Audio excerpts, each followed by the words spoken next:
It's a true honor to speak with Dr. Ngozi Okonjo-Iweala, the first woman to serve as Director General of the World Trade Organization, with a distinguished career as Nigeria's first female finance minister and a global leader at the World Bank. Dr. Okonjo-Iweala continues to break barriers in international economic policy. Today, we'll be discussing the critical intersection of gender equality and economic growth, how we can create more opportunities for women in leadership, and the systemic reforms needed for lasting change.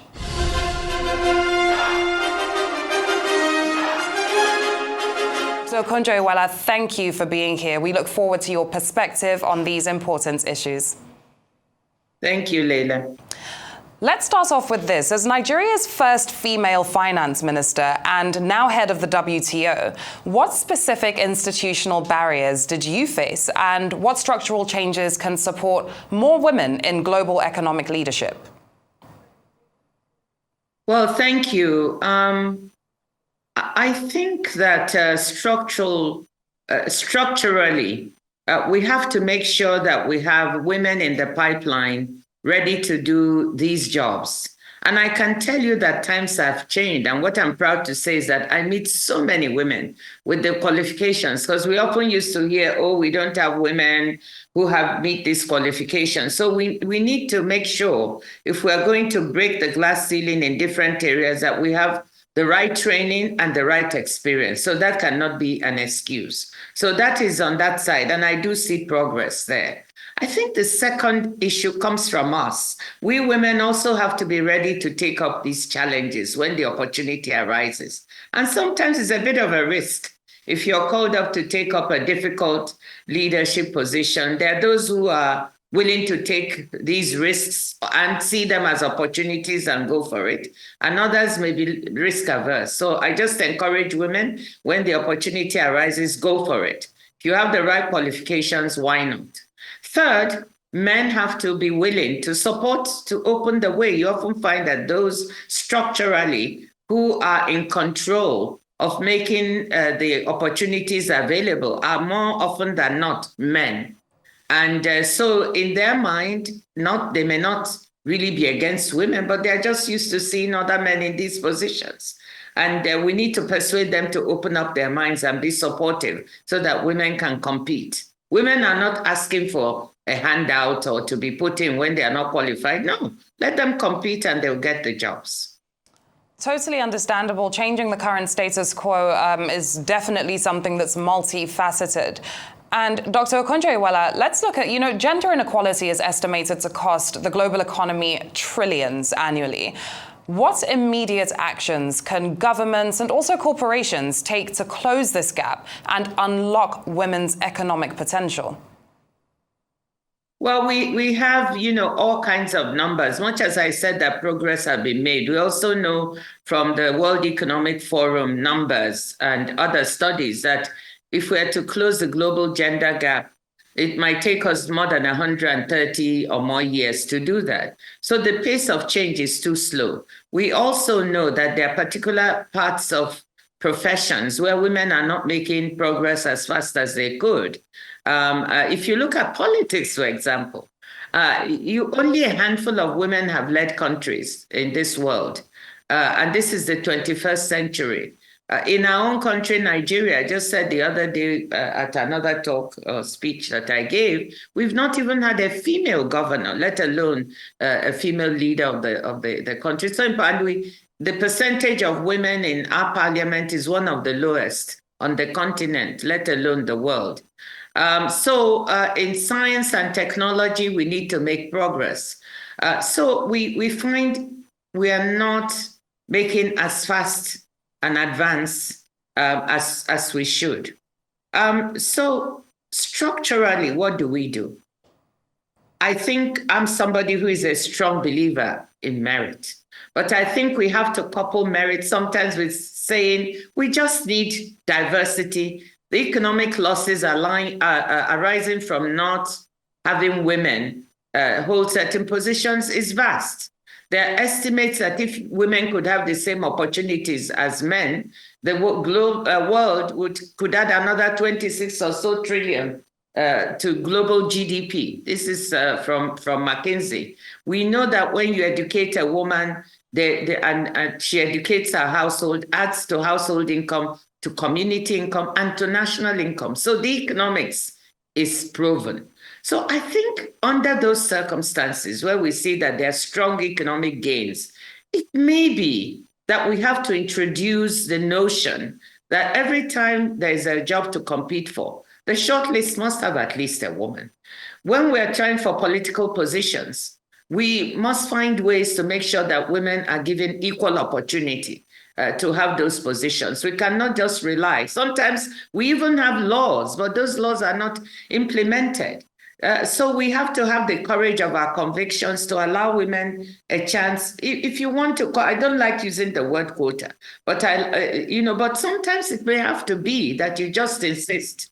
If there's a job, shortlist must include a woman. I certainly did that for my deputies here at the WTO when I was interviewing. I said the shortlist, there are 4 deputies. For each of the 4 positions, there must be, because you cannot convince me that there is no woman merit-worthy to be a deputy here. We've never had that. So now we have 50% of my deputy directors general women. So we have to put some criteria to allow women to have a chance. And what has the response been to that? I mean, I think that's brilliant. You've been able to achieve that 50-50. What has the response been to doing that? And how hard was this as well? Were there any barriers that you had to break down in order to make sure that that was achieved? Well, the response has been very good. It's been excellent. And I'll tell you why. Because the women who are there are doing an excellent job. So also when you're picking, it must be, the person must merit it. So on my short list, I have to tell you that there are 4 DDGs, 4 deputies. In 2 cases, the women were the best of the 3 I interviewed, and they simply got the job. In the other 2, men were the best, and I took them, even though there was also a woman on the short list. So you just have to go for the best, but to maximize your chances, you have to. And the response has been very positive, I have to say. Positivity of women being in positions depends on performance. And this is where the merit angle comes in. You don't put women in a position just to say, I have gender balance, no. The women must deserve the job. They must be merit-worthy. And when they deliver, by the way, people forget it's a woman in the job. They just look at what are the results.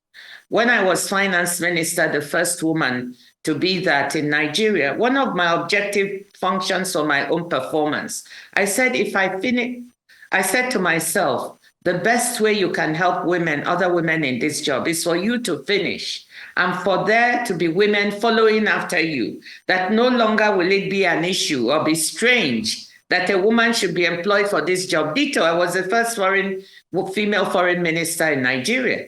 So to do that, I worked night and day, round the clock to deliver. It was all on delivery. And for that, I may not have been as friendly as people would have liked. I didn't socialize that much as people would like. Ditto here, because I was so focused on performing and doing the best I could. And I'm very proud that after me, it's not been a big deal to have a woman as finance minister in the job. You know, we've had 3 now. We've had, immediately after me, there was a female foreign minister and so on. That's what we have to do.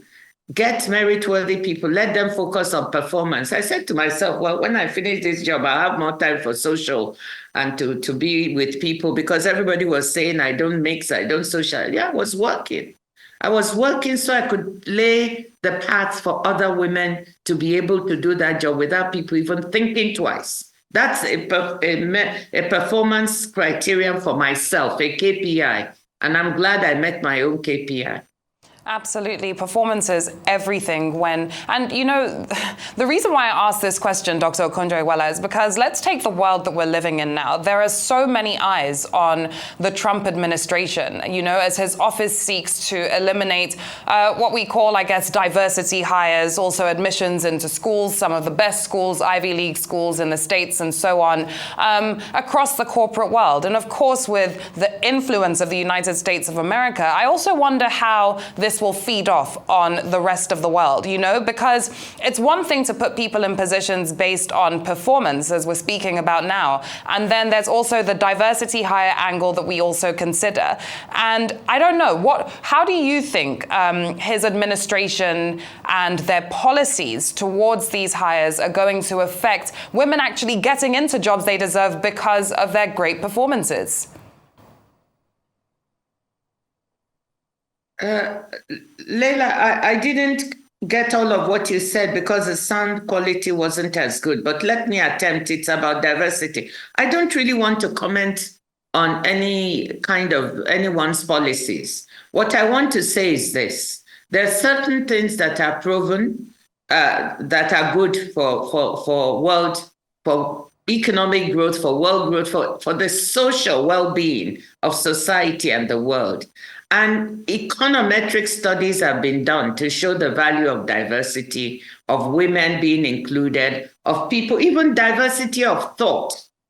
So it's not also good to have people who have all gone to the same schools, running a country or running a ministry or an organization, because you need diversity of thought. You need those who will bring in other ways of thinking to challenge some of your preconceived notions about how to run a place. You need people from different nationalities and different ways of doing things to be able to feed in. I believe it enriches intellectually and socially, enriches policy making when you have a diversity of approach, a diversity of beings who are trying to run policy. So I'm coming from that perspective, and you either believe in it or you don't.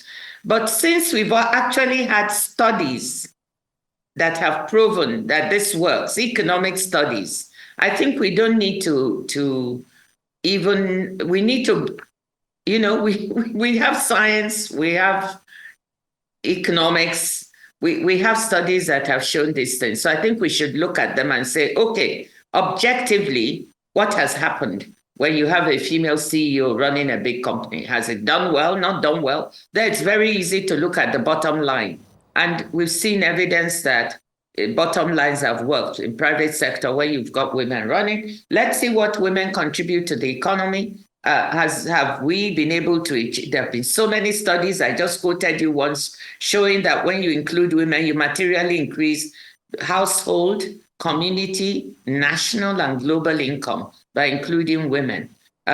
So I think once we are convinced of the evidence in front of us, then we just need to move forward and make sure we have a diversity of thought, action, and inclusion, but all merit-based. I'm a very strong believer in merit. I think the difference is that I believe every group, every gender has brilliant people.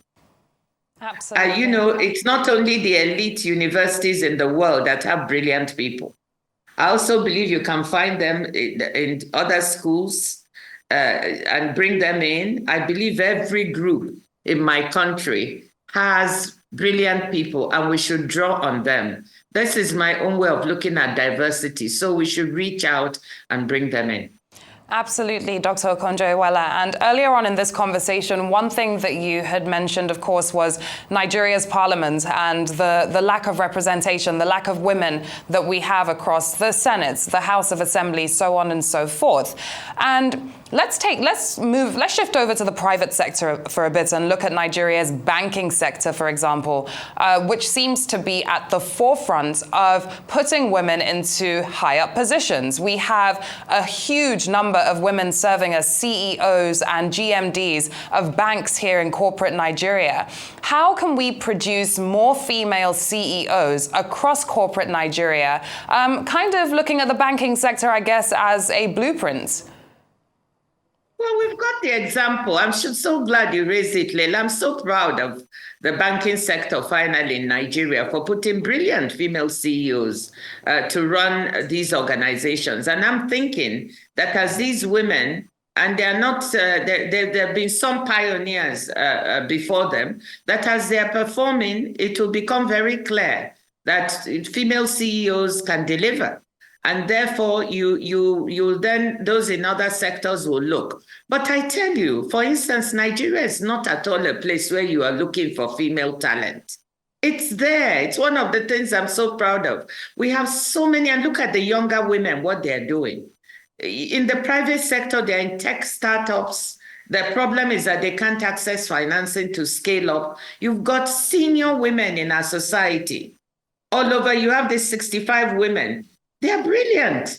They are pioneers, so there's an example that we have females who can lead. They're leading in the financing and banking sector. In industry, you've got them. In the oil and gas sector, you've got them. And some of them are on your list, so I don't need to be naming them. So I think, Leila, that in Nigeria, women have shown, they have proven that they can lead in business, they can lead in the economy, they can lead in social things, so many areas. I think that in politics, this is where women have been kept back. And I'm not afraid to say it. I think the country is missing out on not being able to give women a chance. Sometimes when they run for House of Reps, I know women who have run, sometimes they don't have access to the financing to compete with the men and so on. But even when they've run and done well, they've not been given a chance. The parties don't groom and promote as they do in other parts of the world. They don't give a chance. A governor, how is it that in this day and age, we've not been able to come up with a female governor in any state in Nigeria? That's not normal, given the talented women we have who are in politics. But even those who are not in politics can go and lend their hand so we can have a sophisticated approach to managing our states. I'm not saying the men are not doing well, but they are missing something. And at leadership level for the country overall, why not?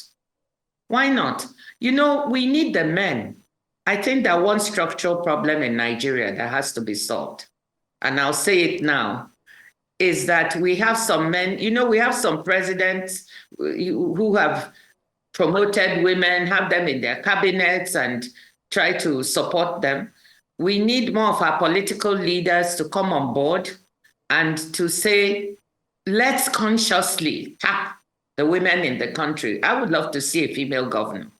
The next time around there's an election, not one, maybe two. We have 36 states. So men, we need the men to give a chance. We sometimes, as I often joke, we sometimes need them to get out of the way a little bit. So the women, we want to be very respectful of our men, and we are. We have a society where we respect our men, and they're the fathers of our children and so on. But they have to come behind us and support this and open the way. It can't be men only. They also have to let some women in. Certainly, which leads me to my final question today, Dr. Okonjo-Iweala. We've spoken about how men do have a role to play in this. Men do have to come behind and support women and make sure that women are put into positions where they can grow. Specifically, now I'm talking about the public sector, politics. What advice do you have for women who are seeking political office, struggling to access finance? You served as Nigeria's first female minister. You've had a brilliant career across global organizations, now at the helm of affairs in the WTO. And I'm sure you had to work probably twice as hard as your male counterparts in order to achieve everything that you have. So for Nigerian women who are looking to run for office and are struggling to get the support that they need, what advice do you have for them? Because I can't think of anyone better to give advice on that topic.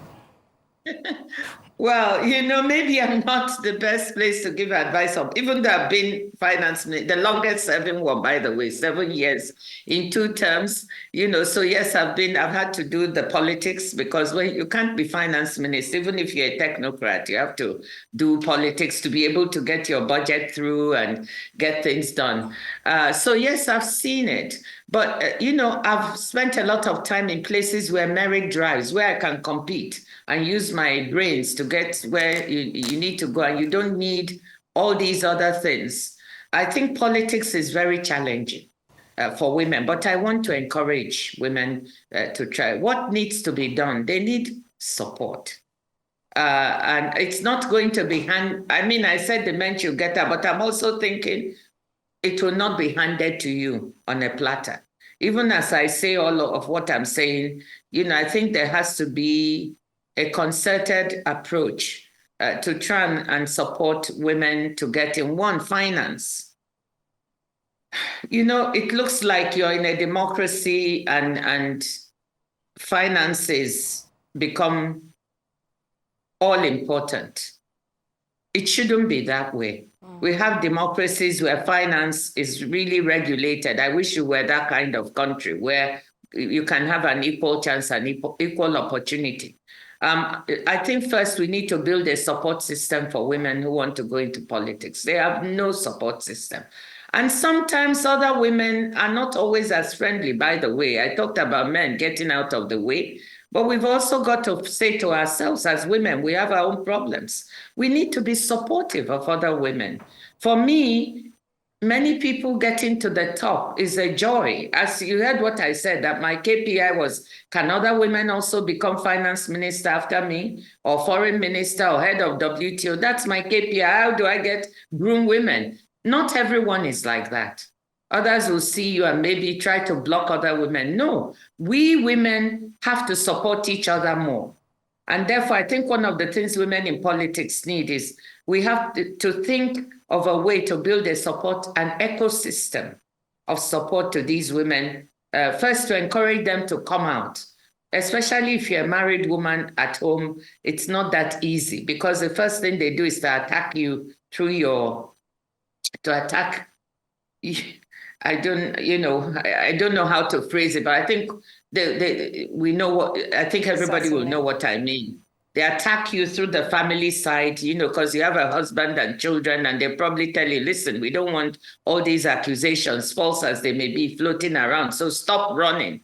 Come and sit down and do whatever other job. So how do you protect women and give them the strength, and their families the strength? So their families have to be supportive. Then we should form a ring around those who want to run so that we can support them. We have to think of ways to raise financing and sometimes to raise clean financing. One of the things that I find very difficult, having been finance minister trying to fight corruption, is getting money in ways that rob the country so that you can finance your next campaign. That has to stop. So we have to find a way for private sector and others, private sector organizations, donations, clean campaign finance. For the state also to say at some point, well, people want to run. I tried to do that, but it didn't quite work at the time. Is there a way we can have some financing that can support people that is clean, above board? Everybody can see where the money is coming from. But if that doesn't work, maybe there are ways of having clean donations that support women. We need to think about all those. So these things are not going to happen overnight. A clean source of finance, how do we get it for women? A support system for the women so they have somewhere to go, people to talk to when things become rough, even for the families. I think those are the two key things that are needed. Once women know that when the going gets tough, there's another group of women surrounding them who will come out and support, they may be more willing to run. If they know that there's a way to help them raise financing and they don't have to go and do things that are untoward, or not above board, then they will come out. I wouldn't like to be in politics and looking for unclean ways to try and get financing. We have to figure out a way that is clean. And this is not easy. So those are two thoughts I have. It needs a lot of work. It needs organization. And it's not going to happen overnight. So if we want women to go in, we've got to all start figuring out how do we get these problems solved. Certainly, Dr. Okonjo-Iweala, with women showing support for women as well. One of my favorite sayings, is once you get to the top floor, always send the elevator back down for other women to rise. Your current position may be someone else's desired position. Thank you so much for sharing your perspective with us today, and thank you for your time, ma'am. Your leadership continues to inspire and drive meaningful change. We truly appreciate your insights and wish you continued success at the World Trade Organization. Thank you very much, Leila.